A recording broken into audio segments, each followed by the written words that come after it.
अगर आपको किसी ने कम समय में बनने वाली हेल्दी અને ટેસ્ટી સબ્જી की रेसिपी बता दी तो आप क्या करोगे? ફોલો કરોગે તો હમણાં જ કરી દો. સો લેટ્સ મેક સરગવાની સિંગનું લોટિયું શાક. तो सबसे पहले सिंग लेके खिलेगे डांडिया અને ઘરવાળા રાડુ પાડે એ પહેલા करेंगे इसका खटका. डांडिया खेलेंगे तो रसोई कौन करेगा? मेरा काका.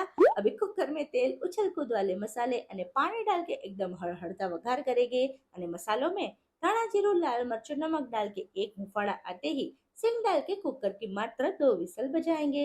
अभी साइड में दही पानी बेसन का लम्फी घोल बनाएंगे और कुकर को ठंडा करके घूंघट उठाएंगे. अभी इसमें जाएगा बेसन का घोल, हल्का सा गोड़ और सब कुछ मिला के गैस को करेंगे ऑन. अभी सब्जी को धीमी आंच पे खदबदाएंगे और इसे हल्लू हल्लू पकाएंगे. હવે છેલ્લે ધનિયા डालो और इसे गर्मा गर्म पिरस डालो और इसे रोटी पराठा राइस किसी के भी साथ सर्व करो. और ऐसी नत नवी रेसिपी के लिए मुझे फॉलो जरूर से करो. આવજો.